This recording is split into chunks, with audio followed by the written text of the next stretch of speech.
Good morning, y'all. This is Amy with the Dog Guide San Antonio, and I am here with our resident trainer here at Dog Guide San Antonio. This is Stephanie Garza from Pup Pup and Away here in San Antonio.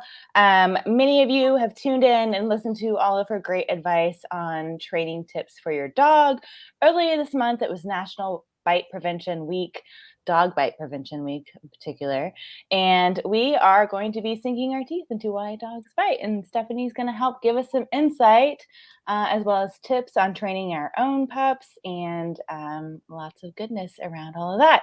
So I'll give you a rundown. We're going to talk about some of the common reasons dogs bite, understanding bite inhibition, and then tips for helping dogs and children get along, which I think is a big one for a lot of people, especially when they're integrating a new dog into their family or getting their children used to being around other dogs. So let's start off with those common reasons that dogs fight. Stephanie, what do you see happening over there on your end as a trainer? Yeah, the number one reason why dogs get bitten, or not dogs get bitten, that we get bitten by dogs, same girl, it's Tuesday morning, is usually the dog is feeling fearful Mhm. and we are either not understanding body language Mhm. or we are ignoring body language. Mhm. And I see this pretty often. I used to have a little Chiweenie and she was nervous and afraid. And so we would go out, this was years ago, we would go out into public spaces and she would have a vest that says, "In training, give me space." We were just working on positive association with seeing another person. So one day when I was living in Houston, we were at a dog store during the week. It was not crazy busy hours. We're walking the aisles. If I see a person at the end of the aisle, I would stop, I would reward her, and then we'd go in the opposite direction. And there was a guy there who worked there at the dog Mhm. store, and he started asking me like, "Oh, what's wrong with her?" And this, and I was like, "Oh, I don't, I'm not going to have a conversation. Like, I need to focus on my dog." And he was like, "Oh, well, is she nervous?" And I was like, "Yeah, she's scared." And he goes, "Oh, it's okay. I'm a dog person." And like goes out and reaches out for her. Oh. And I immediately stopped and like stepped in front of her, and luckily nothing happened. But we often find ourselves caught into this situation where, we're trying to do training, we're trying to get our dogs better and slowly get Mhm. more acclimated to being around other people, and other people aren't watching our dog's body language or listening to the words that are coming out of the owner's mouth saying my dog's Mhm. nervous, or because we've been around dogs our entire lives and we're really good. I'm such a dog person, dogs love me. Sometimes Yeah. we ignore those things and the dogs growl and their teeth show and gets ignored, so those are really good warning signs. And so we push the boundary of the dog and then we get a bite instead. So definitely fear, maybe lack of socialization, but even dogs that have been working through lots of socialization since they were puppies. Mhm. At this moment, I am finding a lot of nervous puppies. We used to think that puppies just, came out of the womb super duper happy. And it was our job to keep it that way. Now, what we're finding, or what I'm experiencing right now as a trainer and behaviorist, is a lot of the puppies are coming out already nervous. Hmm. And that has to do a little bit with the trauma and stress that maybe the moms and dads were feeling, and now we're finding not even just while the mom's pregnant, but the stress has a way of changing our DNA and passing that down. So even the Hmm. stress that moms and dads might be feeling even before conception of the puppies may also still be kind of passing down. So that's kind of another Mhm. interesting too. So long answer is fear. And us not knowing how to read body language. Yeah. And so would you say that some breeds are have a tendency to be more nervous or fearful than others? I think maybe because I just deal with so many dogs, I honestly Mhm. don't see a big correlation. I'm sure Google will tell you otherwise. But I see dogs who are fearful from all different types of, Yeah. whether they're purebred and maybe a little too purebred, Mhm. or whether they're rescues who are a mix of different things. Then the question is, maybe do you see it more in rescues versus dogs that came from breeders? Maybe that might be a better correlation. Just experiencing a little bit of that trauma in such a young age kind of has a little bit more fear developed for those puppies. But I honestly couldn't tell you one way if Yeah. one dog is more prone to be nervous. Funny enough, the one type of dog that I've been bitten by the most are Shih Tzus. Hmm. Most people would think like, pit bulls and chihuahuas. Yeah. I'm like, nah, man, Yeah. it's a Shih Tzu. That's awesome. Okay, so you mentioned, the kind of the boundary crossing that the guy at the dog store did, where he just the basic kind of thing, you always ask to touch or engage with somebody's dog. That's like Absolutely. the huge thing. And you talked about, dogs biting people, but what about dogs together, like dogs biting other dogs? Are those the same reasons that they're, feeling like they need to do that? Do you see that happening much? Are those kind of things indicating there's Terry getting ready to go protect me. Um, Send her from the milkman. there she goes. No, okay, so yeah, how does that interaction between dogs differ between dogs and Y- people? Yeah, that's a great question. I think dog bites happen more often, in my experience, more from over escalated play. Mhm. And that might be because, we run a daycare here and that's the majority of stuff that we're seeing.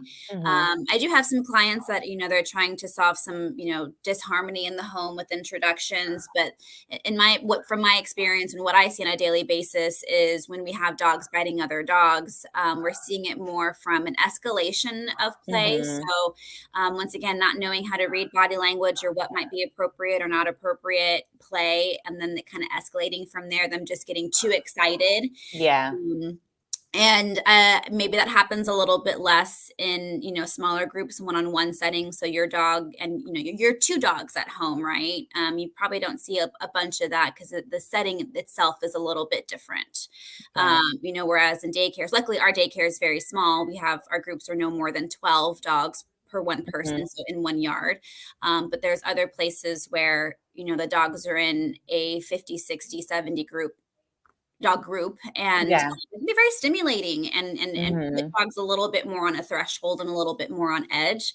So when it comes to dog bites, that's pretty the most common way is just over the top interactions, just kind of Yeah. escalating into something. And most of the time they're just little tiffs. They're nothing that usually Mhm. cause a injury. Yeah, yeah. Yeah, I mean, that's a big part of dogs playing together. I see my Yeah, 2, Texas and Terry, kind of pulling at each other with their mouths, and yeah. that's just a big part of how they play, I so tell people because we have a lot of, puppy parents that are nervous or Mhm. scared with how crazy their dogs play, and I'm like, "Well, unfortunately, they don't play with Matchbox cars and Barbies, but they play with, their teeth and their claws." Yes, yeah, that's a good point. Okay, so you also mentioned, understanding bite inhibition. Tell us Yeah. what that is. So, bite inhibition is our dog's, knowing of how to constrict, inhibit their bite. How so if they're gonna Mhm, make a decision to bite, they have the skill to make a very fast decision. Am mhm, I going to bite and not cause harm? So maybe just like a mhm. warning bite, or am I going to bite you and cause you harm? Yeah. So unfortunately, that's why we think that puppies have those crazy needle teeth, is because at puppyhood is the best time for us to teach our dogs what bite inhibition is. Um, Mhm, the moms, the birthing moms do a really good job of teaching them that, and litter mates as well, because they're the first playmates that those dogs are mhm, experiencing as they grow up. So it's really important as well that our puppies are staying in with their moms and their litters close to 8 weeks as much as possible. There's even some, excuse me, there's even some evidence coming out that it probably should be a little bit longer. hmm. But 8 weeks is my favorite time because also we want to enjoy our puppies. But they play with other dogs. Whenever they're playing and one puppy bites the other puppy too hard, one puppy might go, "Rah," and kind of give a Yeah. little feedback that way. Mhm. And that first puppy hopefully says, "Oops, my bad, do something a little bit better next time. Maybe let me be a little bit Mhm, softer."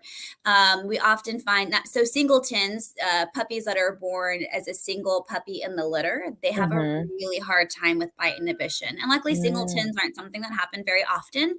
But when I've had a couple of clients and I'm like, wow, this dog is a raptor. And I ask, like, when did your puppy come home? And usually the answer is Mhm, they came home a little bit too early.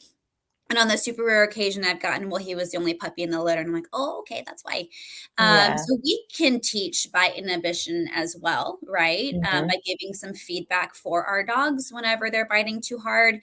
Mhm. My rule is if you're playing with a young puppy, so once again, they still have those sharp needle teeth, which they start losing those at around 4 months of age.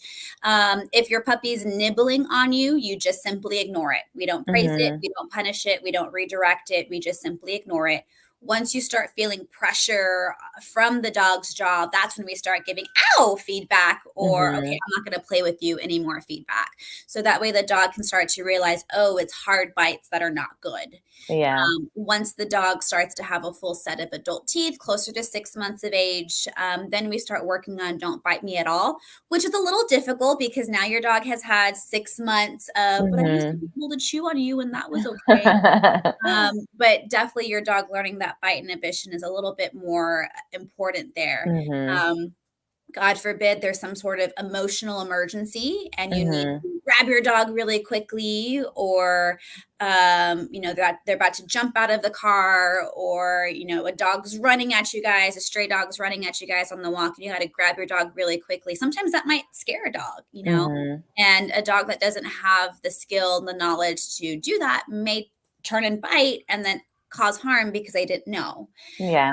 So it's really interesting how dogs with bite inhibition and knowing that skill can make a super quick decision in that moment and figure out, Mhm. like, am I just going to air snap at you? Am I actually going to make contact with your skin? And if I do make Mhm. contact with your skin, am I going to choose to hurt you, or am I just choosing to kind of scare you a little bit? Yeah. Yeah. Yeah. Oh, that's really good information to know. Okay. Next up is talking about tips for helping dogs and children and their interactions together. What do you Yeah, got for us in dogs that? and kids. Dogs and kids are a lot. I when I was little, I would probably say around I was 7 or 8, I don't know. I don't know how people know their ages when they tell a story. I have I 0 kind idea. of feel like what grade was I Yeah, in? and I can't even Yeah. recall. Um, I got bit in the face. That was my Oh first bite, man, and that was my first Shih that's Tzu. a big one. And I recall everything. This was a dog that I had met multiple times before. Mhm. It was a family friend. My mom and I were over at the family friend's house, and I'm the dog girl, right? All the dogs love You were me. that guy at the pet I store. was that guy, but luckily I was like 7 or 8, not an adult. And so I'm sitting on the ground with the dog, and I'm playing with him, and he's growling at me, and I'm sticking my face in his face, and I'm just, once again, I have no ill intent. No one ever Yeah, has any ill intent when they're trying to play with the dog. especially as a Um, kid, but yeah. yeah, but I was ignoring all the signs. He was growling. He's showing me his Mhm, teeth. I was like, oh, just this funny Woody. It's okay. mhm. And I crossed the line with him, and he bit me right here on my lip. Aw, And it was scary and it hurt a lot. It bled. I got a big fat lip and whatnot. mhm. Obviously, it wasn't scary enough to turn me off to dogs. It was scary. Yeah, you went on to love dogs. Yeah. So I think definitely just having that conversation with everyone, especially our kids, to always ask. I think it's always safe to say that any sort of dog and kid interaction need to be supervised, because even though it's gone well plenty and plenty and plenty of times before, Mhm, um, kids change their behavior, dogs change their behavior. Maybe I've mhm, pissed Woody off so many times before, and that day was the day that he had enough of me. mhm, I can't recall, all of our interactions at that point. But things can happen, very quickly, and the parents felt super bad. We're still friends with them to this day. It wasn't, but that could go badly in other situations, mhm, where the parents of the kids get upset. They ask for the dogs to be put down or anything like that. They ask for rabies vaccines and whatnot, and mhm. we all knew that, okay, it was stupid stuff's fault at that point. Yeah, And I learned a lot from that. So I think teaching kids is a lot, but also, and kind of what you were talking about before, when as a society we're getting pretty good at asking, "Can I pet your dog?" But mhm. we need to get even better at hearing the answer is no sometimes, Yeah, yeah, yeah, because people get offended, and I'm like, yeah. "I'm never gonna see you Terry again." Terry and Texas, my 2 dogs are 2 very different beasts, and, Terry is not always super receptive to Mhm. being touched by other people, like, Yeah.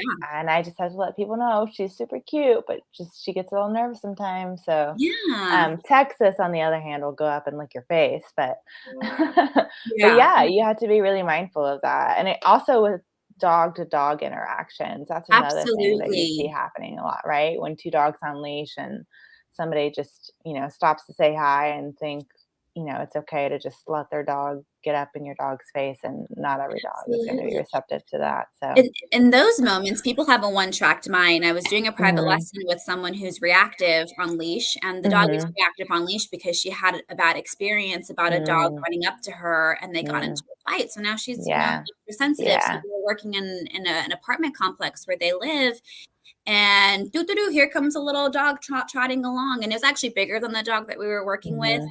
And the lady behind goes, she's friendly," and I'm like, "But my dog isn't." And like I in there and I Yeah. the boundary, and she was so offended, and I was like, Yeah. "Your dog's friendly, that's fantastic, but this dog is on leash and cannot get Yeah. away from your dog and is being held in Yeah. a situation where she's already uncomfortable. It's not Yeah. just about your dog, it's also about the dog that your dog is running Mhm. up to." Yeah. Um, so yeah, I think that people, still can do a little bit better about hearing, the answer is no. Mhm. My dog, and I do that with kids all the time because I walk two dogs that look very similar to one another, and so kids are always very interested. Mhm. And I think we've talked about previously that my older dog Sully does not like kids at all. And I did not socialize him to children when he was growing up. I lived in College Station, didn't have kids around, and now I interact with kids so seldomly that I choose not to work on that. Yeah. And that's a decision that I've made. And so when kids ask to pet, I say, "I'm so sorry, we're not taking pets," and I don't even stop. We just keep Yeah. walking. And Yeah. a lot of my clients feel bad about having that sort of interaction or offending someone, and I totally get. Yeah. Thank you for being a nice person, but we also have to think about if this goes badly, you're going to have to live with the repercussions of what that does to your dog Yeah. traumatically, if it Yeah. doesn't go well, or if your dog does bite someone, now we have to, whereas the answer, it could have been prevented. Mhm. And that's not to say that your dog should never meet another person. We just got to work our way Mhm. up to that and have Yeah. realistic expectations of that.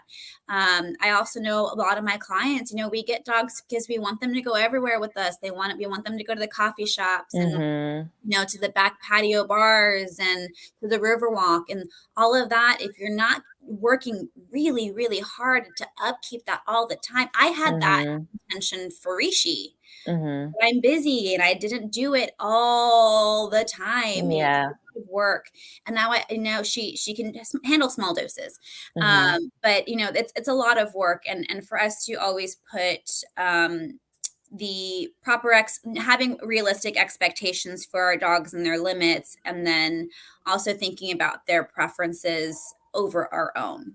Mhm. Mhm.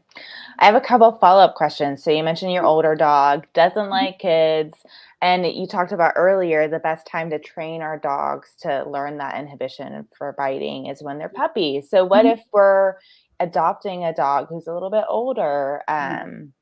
past that puppyhood period? Mhm. How do we help train that dog to learn those skills if they haven't developed them already? Yeah, I think when you're adopting a dog, or getting a dog, period, is to Mhm. have kind of a thought process of what do you want everything to be like? What are the Mhm. things you're wanting to do with your dog? But then and kind of plan for that, right? What kind of training am I going to do? What kind of breed is best for this? What kind of questions can I ask when I am adopting a dog, right? Mhm. We deal a lot with a bunch of different fosters and rescues, and where we try to come up with a profile as, are they good with cats? Are they good with dogs? Are they good with Mhm. kids? What are they good with? But then to also realize that this isn't a fast food restaurant where you can order your Yeah. perfect meal, right? A little bit of Yeah. both.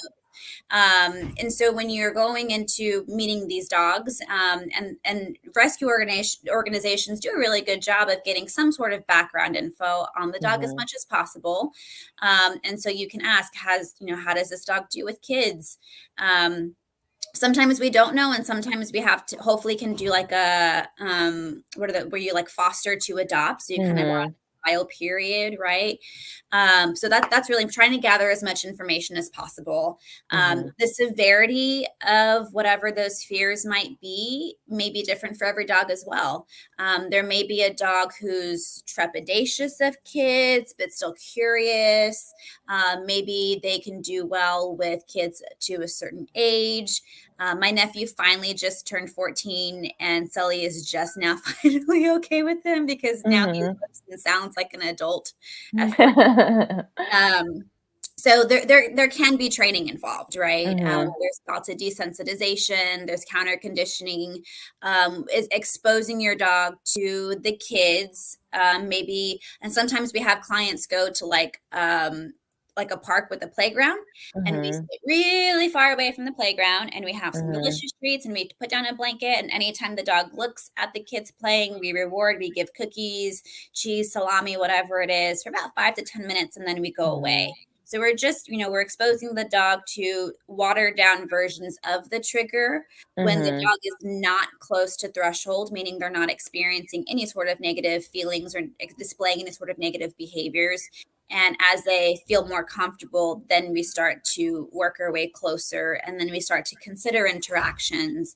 Whenever we're choosing to do interactions like that, we're also trying to think of the kinds of kids that possibly could be okay for these sorts of things. I just had my Mhm. niece over the other day, and she was doing really good training with Sully, and Sully was sitting for her, and she's 6. So blown away, right? Mhm.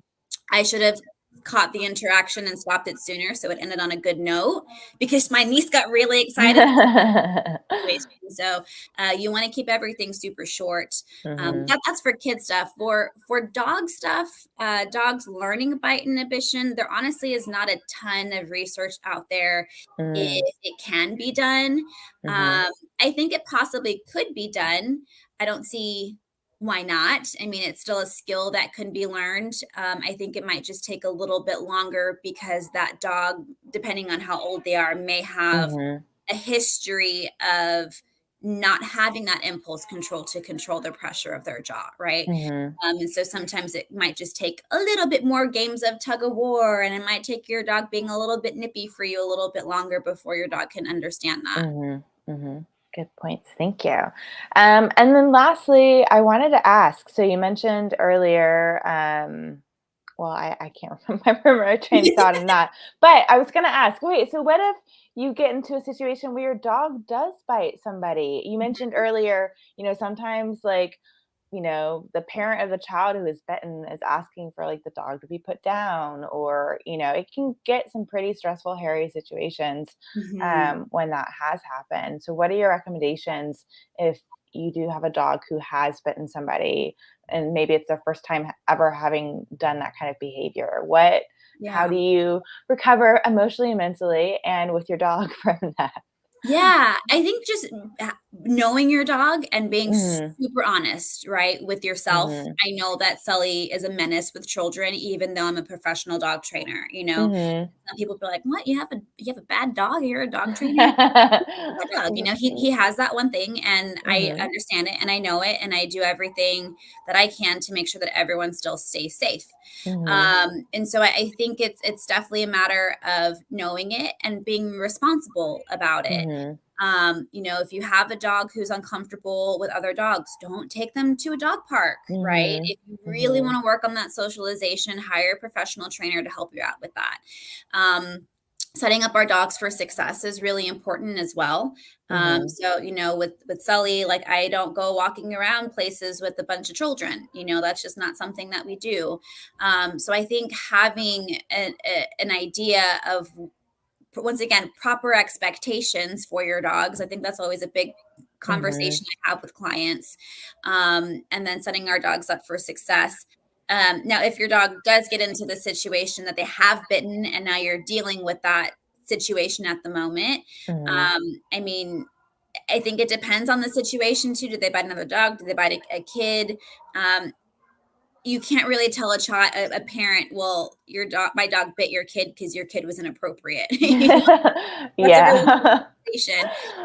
I think a lot of that still is, there needs to be a lot of education that professionals are doing for the public about what is Mhm. proper kid handling of dogs, right? Mhm. How do we understand that not every dog is there for your entertainment, and that sometimes Mhm. it's just, oh my gosh, that dog is so cute, and then you just move on. Yeah. Yeah. And it's hard to do that sometimes, especially for, a cute kid who wants to play with your dog so badly. But Yeah. once again, it's something that could easily be prevented. Mhm. Yep, absolutely. Well, thank you so much, Stephanie. I really appreciate all of your insights as usual. Be sure to check out Stephanie online, Pup Pup and Away SA. They do training and boarding and all sorts of good stuff. And we have lots of previous videos on here if there's something in particular you're looking for. If you don't see one that you would like us to talk about, let us know. Find us online, add a comment on a topic that you'd like to see, and we will see you guys next time. Thank you all for tuning in.